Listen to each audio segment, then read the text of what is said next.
Hoje quero trazer para vocês um estudo sobre a Bíblia. E o meu estudo hoje, eu usei um autor chamado Wayne Grudem. Este livro, que é publicado pela editora Thomas Nelson, Bases da Fé Cristã. Bases da Fé Cristã, da Thomas Nelson. Aliás, este livro, ele foi publicado anteriormente, já há alguns anos atrás, pela editora Vida Nova, Edições Vida Nova, com o título Entenda a Fé Cristã. Mas é o mesmo livro, mas agora pela Thomas Nelson ele recebeu uma capa diferente, mas o conteúdo é o mesmo. E eu quero trazer para vocês, ao longo da nossa caminhada, sempre que possível, algumas doutrinas que são importantes da fé cristã, são muito importantes para a fé cristã. Então eu acho que a base, o fundamento para fazermos isso é começar com a Bíblia, porque a Bíblia é um fundamento, né, da revelação de Deus. E também é a base da nossa vida cristã, é a palavra de Deus. A nossa vida cristã é desenvolvida a partir da Bíblia Sagrada. A nossa salvação, ela é possível, né, a partir da Bíblia Sagrada, porque ela nos revela quem é Deus, quem é Jesus, quem é Satanás e quem é o ser humano também. Então, qualquer análise responsável de uma doutrina bíblica, ela tem que ter por base a palavra de Deus sobre aquilo que Deus disse. O que é que Deus disse sobre este assunto? A Bíblia nos diz sobre o que Deus pensa sobre suas próprias palavras. A opinião de Deus sobre suas palavras pode ser dividida em categorias. Por exemplo, ao falarmos da Bíblia, podemos falar da sua autoridade. A Bíblia tem autoridade sobre todas as áreas da nossa vida. A Bíblia é um livro claro. Ele não foi escrito para provocar confusão. Não foi escrito para as pessoas ficarem o tempo todo, eu não entendo. Eu não leio porque eu não entendo. Não, a Bíblia, existe a clareza da Bíblia. Tá? Também nós podemos falar da inerrância bíblica, que a Bíblia, nos seus originais, ela é livre de erros. Né? Podemos falar também da inspiração da Bíblia, que ela não é um produto humano, que ela foi inspirada por Deus. Deus soprou a sua palavra na mente, né, nos corações, na mente dos apóstolos e profetas, dos escritores bíblicos. Podemos falar da necessidade da Bíblia, que ela é necessária para a nossa vida, para a nossa salvação, para todo o processo, até chegarmos ao céu. E podemos falar também sobre a suficiência da Bíblia. A Bíblia é suficiente, contrariando a palavra de alguns pastores aí caídos, apóstatas, que dizem que a Bíblia não é suficiente. Né? Mas a Bíblia é suficiente, podemos falar da suficiência da Bíblia e podemos falar também da suficiência de Cristo, que Ele é um Salvador suficiente. Aliás, é uma coisa que a gente falava muito na Assembleia de Deus. Eu me lembro quando, os primeiros anos que eu congreguei na Assembleia de Deus, na década de 70, nós ouvíamos muito essa frase: você precisa receber Jesus como seu único e suficiente Salvador. Suficiente Salvador. Lá naquela época, na década de 70, os assembleanos já falavam sobre a suficiência de Cristo. Então, quando falamos que Cristo é suficiente, não precisamos de muletas para o Evangelho. Não precisamos de apêndices, não precisamos de acrescentar mais nada. Cristo é suficiente. Todas as palavras da Bíblia são palavras de Deus, né?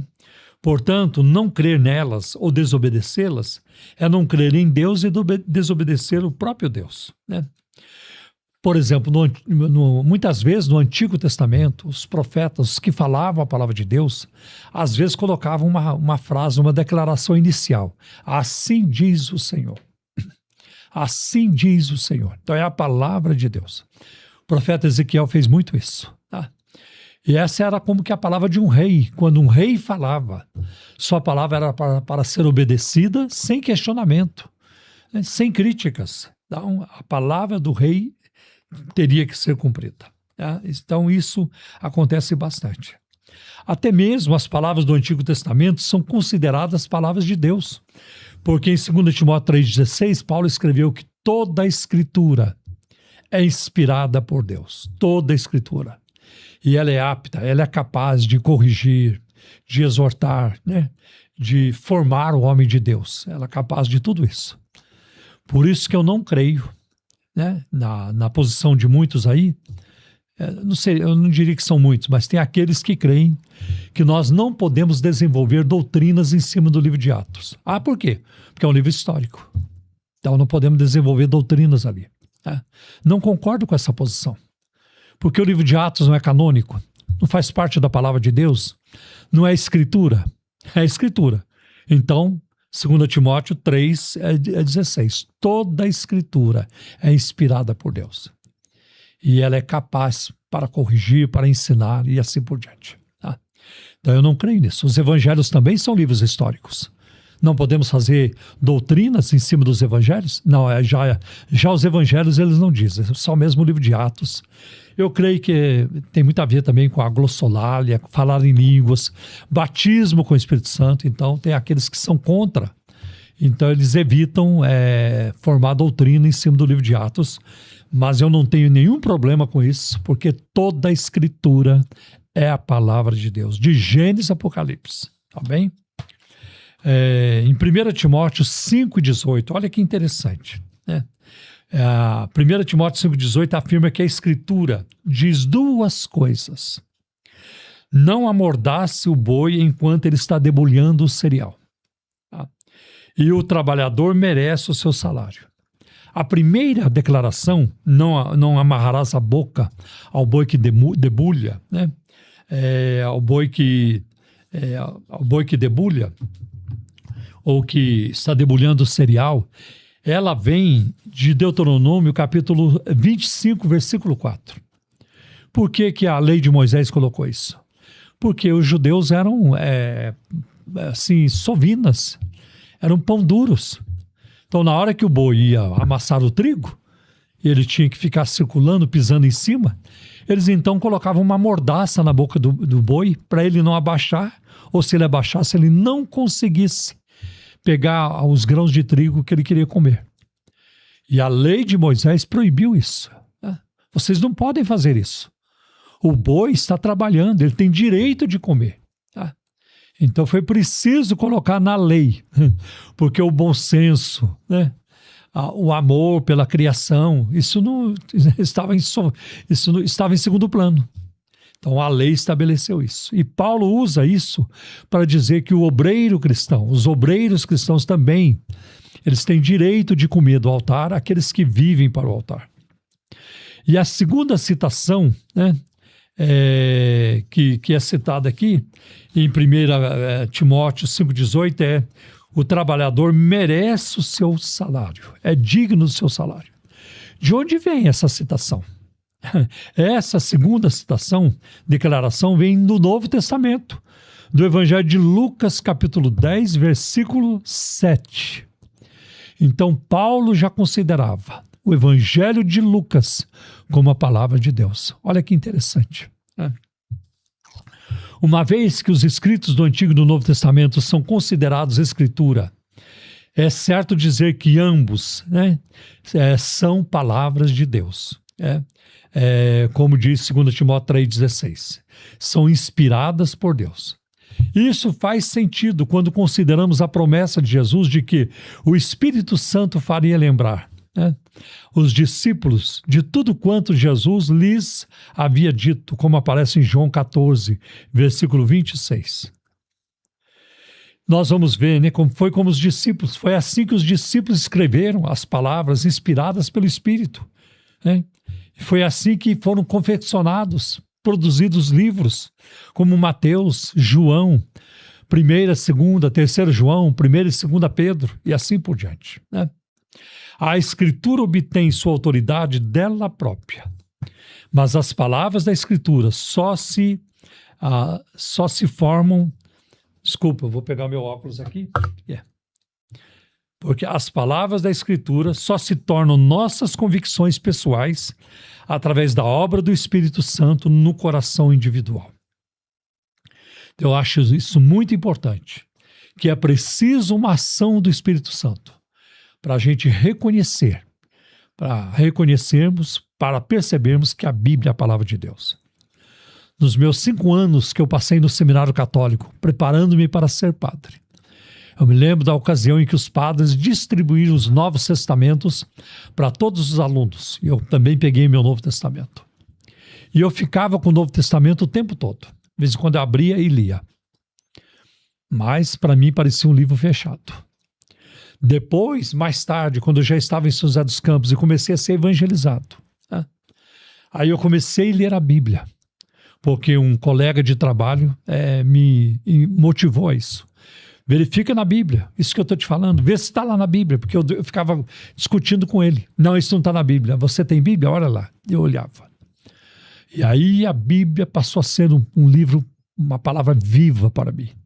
Eu comecei a enxergar Deus na Bíblia, eu comecei a enxergar Jesus na Bíblia.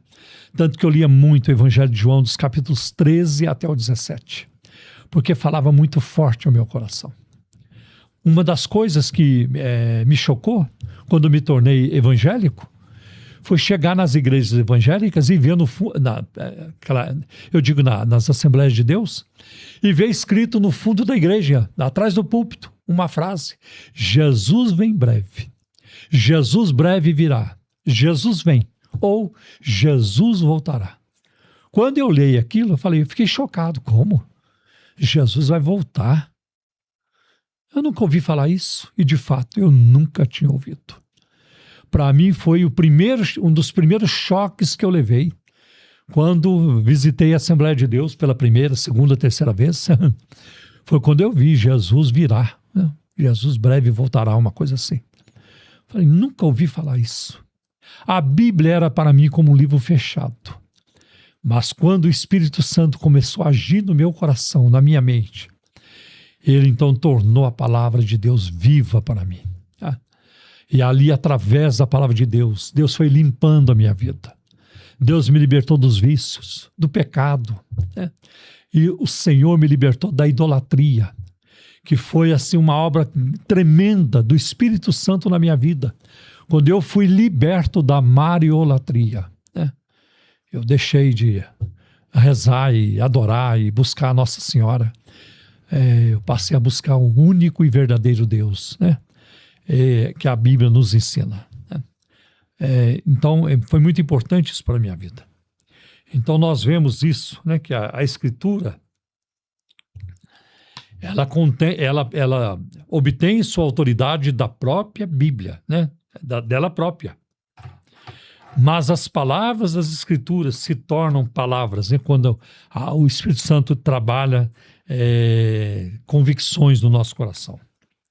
Outros tipos de argumento podem surgir em relação ao estudo da Bíblia, como a confiabilidade histórica.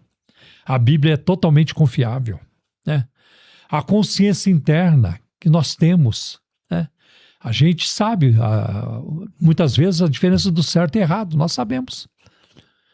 É muito difícil você encontrar um motorista que não sabe que ele não pode avançar o sinal vermelho, que no amarelo ele já tem que ir parando, que no verde ele pode seguir. Quase todo mundo sabe disso, que você não pode matar alguém, que você não pode estuprar, que você não pode roubar, você não pode mentir. Punhado de coisas, que você não deve furar fila, isso é errado, é antiético. Nós sabemos, porque a consciência, embora ela não seja um guia seguro, porque ela foi contaminada pela queda no Jardim do Éden, mas a consciência muito nos ajuda. Uma outra coisa são as profecias cumpridas. Todas as profecias do Antigo Testamento sobre a pessoa de Cristo, que deveriam ser cumpridas no Novo Testamento, elas foram. Tanto que Mateus registra isso com muita frequência, mais de 50 vezes. Para se cumprir o que o profeta disse, para se cumprir o que estava escrito no lugar tal. Então, as profecias cumpridas e a influência sobre os outros, né? É muito interessante. O poder que a Bíblia tem sobre a vida de homens e mulheres para transformar, para libertar do pecado, para abrir os olhos cegos, para transformar o criminoso, o ladrão, o assassino, né, o mais vil pecador, num homem de Deus, num homem santo, numa nova criatura. O Evangelho tem este poder. O Evangelho tem esse poder. É muito importante, né? Então, nós podemos ver tudo isso e explorar tudo isso no nosso estudo da Palavra de Deus. As Escrituras são um aferidor final, pelo qual toda suposta verdade deve ser avaliada. Logo, o que está em conformidade com a Escritura é verdade. E o que não se harmoniza, não combina com as Escrituras, não é verdade. Não é verdade. Novos fatos científicos ou históricos podem nos levar a reexaminar nossa interpretação da Escritura, mas esses fatos nunca contradirão diretamente a Bíblia. A verdade das Escrituras não exige que a Bíblia seja que a Bíblia relate eventos com detalhamento científico correto, embora todos os detalhes que ela registra sejam verdadeiros. Tampouco que nos conte tudo o que precisamos conhecer ou saber sobre um assunto. Por exemplo, a Bíblia não vai te orientar sobre a geladeira quebrada. A Bíblia não é um manual para isso. A Bíblia também não vai dizer para você como é que você tem que levantar uma parede de tijolo. Ou como é que você deve desenvolver o seu sistema elétrico na sua casa. A Bíblia não tem orientação para isso. A Bíblia não tem orientação. Que tipo de pneu você vai colocar no seu carro? Então a Bíblia não tem orientação para todos os detalhes da nossa vida. Não tem. Tampouco embora os registros são verdadeiros, tampouco que nos conte tudo o que precisamos conhecer sobre um determinado assunto. A Bíblia, em sua forma original, não afirma nada contrariamente ao fato. Se a Bíblia afirmar algo contrário ao fato, então ela não pode ser confiável. E se ela não pode ser confiável, então o próprio Deus também não. Crer que a Bíblia afirme algo falso seria descrer do próprio Deus. Descrer de Deus é colocar a si mesmo como a autoridade mais elevada, com mais profunda e desenvolvida compreensão sobre um assunto ou assuntos do que o próprio Deus. Então, quando eu leio, por exemplo, João 14,6, declaração de Jesus: eu sou o caminho, a verdade e a vida, e ninguém vê ao Pai a não ser por mim. Aí eu ouço um pastor apóstata dizendo: temos que repensar os nossos conceitos de salvação. Salvação não é só no cristianismo. Não, existe salvação em outras religiões, em outras formas de religiosidade. Então este homem é um mentiroso, está contradizendo a palavra de Deus. Porque Jesus disse que ele é a única opção. Ele é o único caminho. Ele não é o melhor caminho. Ele não é a melhor opção. Ele é a única. Pode até ser que a pessoa sofra por causa do evangelho, mas é o único caminho. Não tem outro caminho. Então eu acho muito triste pessoas vindo a público, publicando, escrevendo sobre isso, e outros indo atrás, acreditando nessas mentiras. A palavra de Deus diz no livro de Romanos, seja Deus verdadeiro e todo homem mentiroso. Vamos falar da clareza da Escritura. À medida que lemos a Escritura e procuramos entendê-la, descobrimos que algumas passagens são mais fáceis de entender do que outras. E apesar da Bíblia ser escrita de forma que todas as coisas necessárias para alguém se tornar um cristão, viver como cristão, estão lá. Então, isso está lá. Então, nenhum pecador, nenhum ímpio pode dizer: eu ia me converter, mas eu não compreendia, estava muito difícil de compreender. Não. A falta de compreensão vem por quê? Porque Satanás cega os olhos das pessoas, para que não lhes resplandeça a luz do Evangelho. Mas quando Deus traz a iluminação para o coração do pecador, mostrando-lhe a verdade da sua palavra, mostrando Cristo, apontando para Cristo, as escamas dos olhos, elas caem, os olhos são abertos, Como diz o Salmo, se não me engano, 34, olharam para ele e foram iluminados. Olhe para Cristo e você será iluminado. Então nós vemos, por exemplo, no Salmo 119, versículo 130, está escrito: a explicação das tuas palavras ilumina e dá discernimento aos inexperientes. Então não precisa ser uma pessoa de experiência, formada, erudita, para você entender o Evangelho. A palavra de Deus é tão compreensível e clara que mesmo uma pessoa simples, né, pessoa a quem possa faltar um discernimento sadio, ela pode se tornar sábia pelas Escrituras. Foi o que Jesus disse em Mateus capítulo 11, versículos 25 e 26. Graças te dou, ó Pai, Senhor dos céus e da terra, porque o Senhor escondeu essas coisas dos sábios e entendido e as revelaste aos pequeninos. Olha só, então todo mundo pode entender. Todos. Nem sempre todo entendimento relacionado à Bíblia seja devido à condição espiritual de alguém. Às vezes tem pessoas que são crentes há muitos anos e têm um conhecimento muito pobre das Escrituras, não busca melhorar, não busca compreender mais, não busca crescer no conhecimento de Deus e da sua palavra. E às vezes vamos encontrar pessoas com menos anos de estrada na vida espiritual e que tem um crescimento muito mais rápido, porque a pessoa tem sede. Ela vai atrás, ela vai ler, ela vai perguntar, ela vai se informar, ela vai se dedicar a conhecer as Escrituras. Isso é uma coisa muito bonita. Quando eu vejo uma pessoa com preguiça intelectual, quando eu vejo uma pessoa com preguiça de estudar a Bíblia, não vê a escola bíblica dominical, não participa de estudos bíblicos, para mim é uma forte indicação de que aquela pessoa não tem chamado para o ministério pastoral. Porque quem tem um chamado para o ministério pastoral vai querer se dedicar ao estudo da palavra de Deus. Sim, não é só estudo, tem outros ingredientes, como a oração, né? Mas a Bíblia é imprescindível, né? Ela é essencial. E nem sempre os discípulos também, a gente vai ver, eles entendiam tudo que Jesus lhes falava. A gente vê isso, por exemplo, em Mateus 15, versículo 16. Às vezes isso acontecia até em razão dos seus corações demorarem para crer, ou custar para entender. Nós vemos isso em Lucas, capítulo 24, versículo 25, quando Jesus abriu os seus olhos, né? Eles não entendiam as Escrituras. Jesus disse, nécios e tardos de coração, né? Para crer tudo que os profetas falaram. E começando por Moisés e pelos profetas, os salmos, disse-lhes para eles o que a respeito de si, de Jesus, as Escrituras falavam.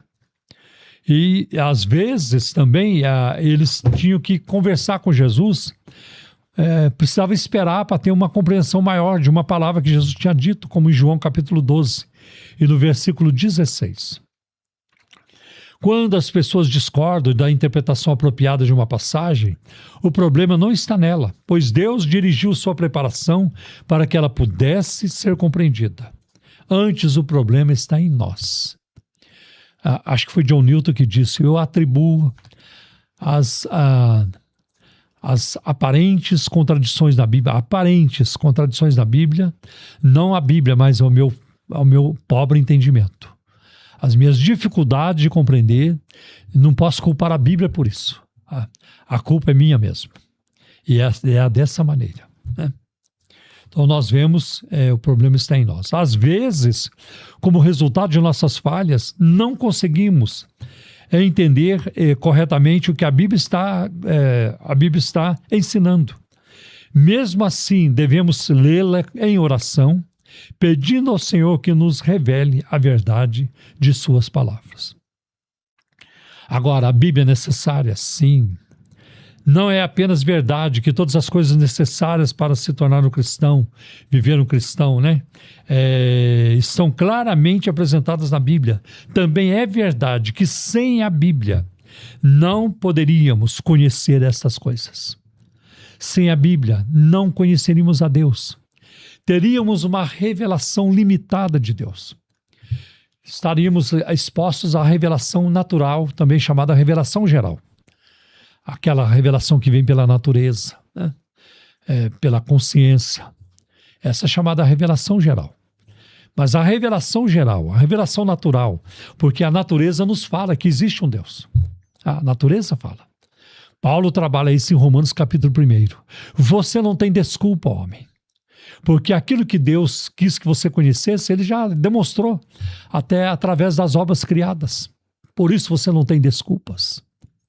Então dizer que tudo isso aqui surgiu do nada, ou que a natureza é eterna, que nunca teve um princípio, nunca vai ter um fim, não. A palavra de Deus diz exatamente o contrário.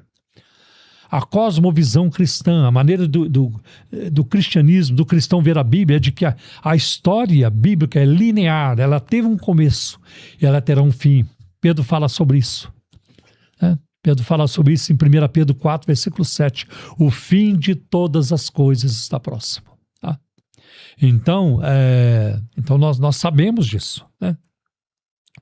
Que isso é muito importante para nós também. Então, a necessidade nós sabemos, conhecemos a Bíblia, né? Então, a revelação natural. Agora, só a revelação natural não nos leva à salvação em Cristo. Nós precisaremos da revelação especial. E a revelação especial tem a ver com a palavra de Deus, com a Bíblia Sagrada. E o auge, o clímax dessa revelação é a pessoa de Cristo. É a pessoa de Cristo. Jesus o fez conhecer. É como está em João capítulo 1, versículo 18. Ninguém jamais viu a Deus. O Deus unigênito que está no seio do Pai, na intimidade do Pai, este o fez conhecer. E o próprio Jesus disse, quem vê a mim vê o Pai. Então, a revelação máxima é Jesus. Tanto que Hebreus capítulo 1, versículo 1 fala sobre isso. Havendo Deus antigamente falado aos profetas de muitas maneiras, hoje nos fala pelo Filho. A palavra vem pelo Filho. O Filho é a palavra viva e a Bíblia é a palavra escrita, né? Que maravilha nós encontramos aí. Tá? Nós vamos ver ainda, né? Nós vamos ver ainda em Romanos 10, 17, que a fé vem por ouvir a mensagem, e a mensagem é ouvida mediante a palavra de Cristo. Se não houver ninguém pregando a palavra de Cristo, diz Paulo, as pessoas não poderão ser salvas. E essa palavra vem da Escritura.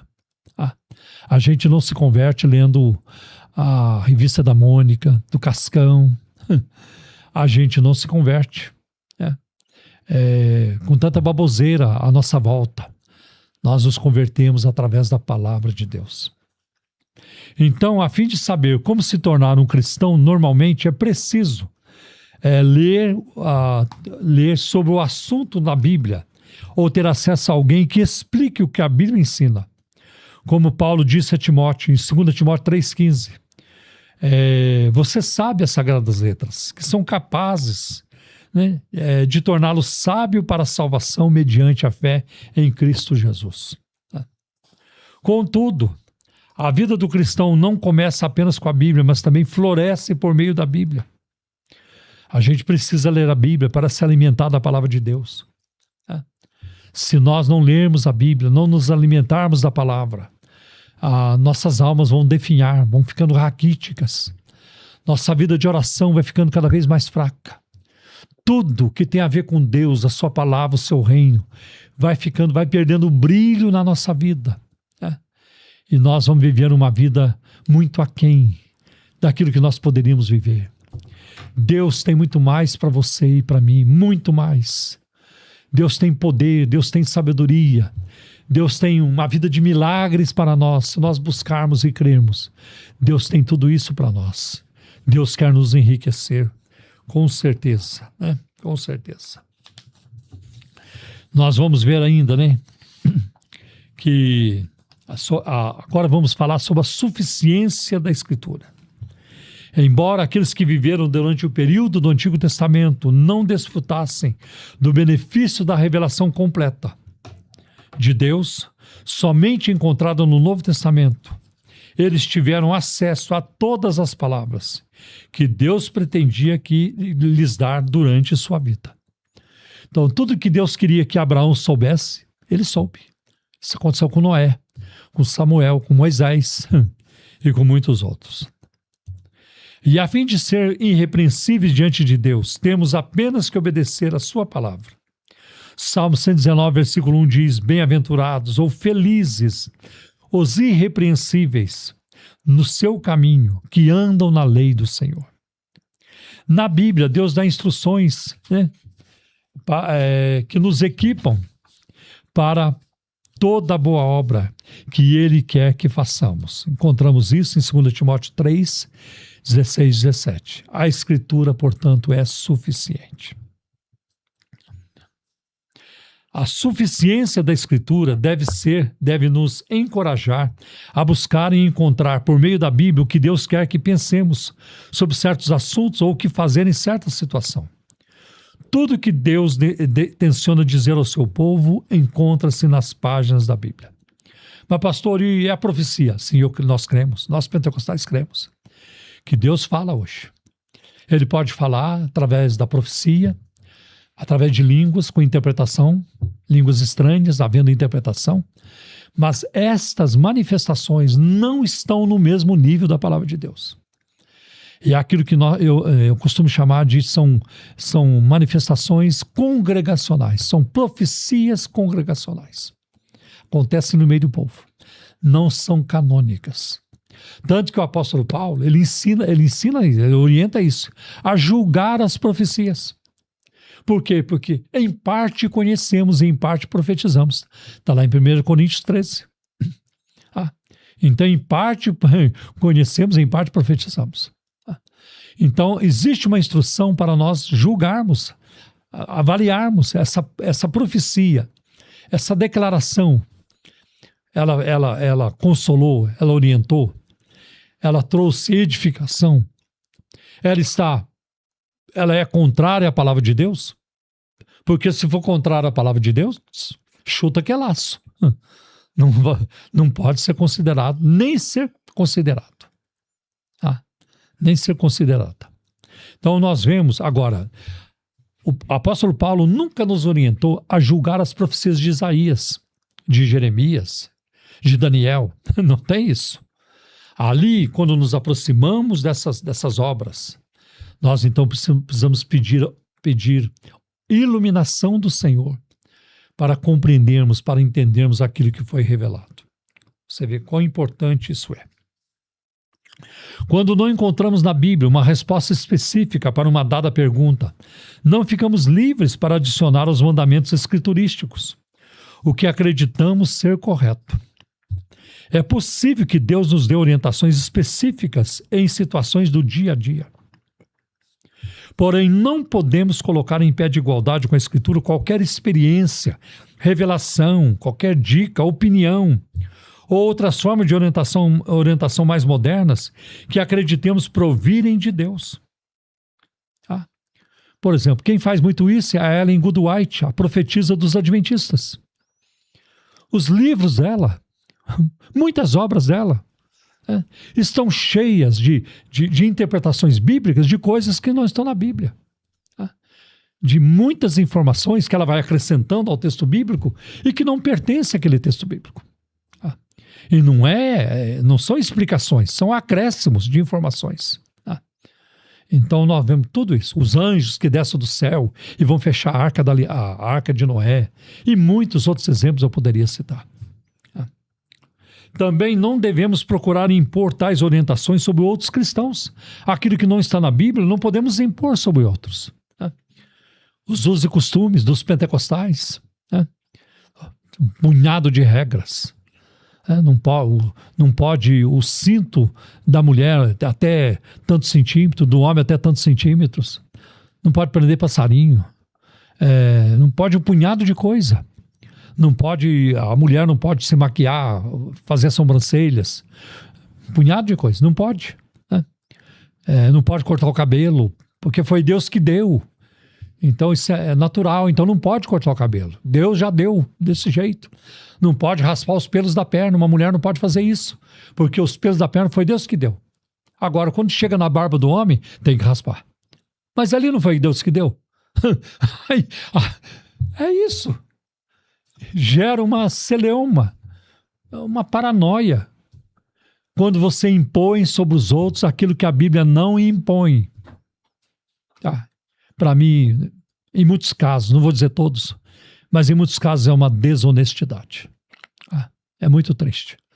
Não, e tem muitos pentecostais, muitas denominações aí, que o homem pode ter bigode, mas a barba não. Falei sobre isso uma vez. Qual a diferença de crescer aqui e crescer aqui? Aqui foi Deus que pôs. Essa parte aqui, em cima da boca, essa veio de Deus. Essa parte aqui veio do diabo. Só se foi essa a conclusão a que eles chegaram. Então não pode. Me poupe. Eu fico até irado quando eu falo sobre essas coisas. Quando eu vejo a palavra de Deus sendo distorcida, desobedecida, quando eu vejo esses abusos sendo colocados sobre as pessoas, um fardo enorme sendo colocado sobre as pessoas, lamentável. E muitas delas não têm discernimento, não têm uma compreensão adequada para se livrarem disso, e elas preferem se submeter a isso, e elas acham que está certo, é isso mesmo, não está certo. O que está certo é aquilo que quando nós ficamos com a palavra de Deus, com a Bíblia Sagrada. A minha opinião não vale, o que vale é a opinião do Senhor.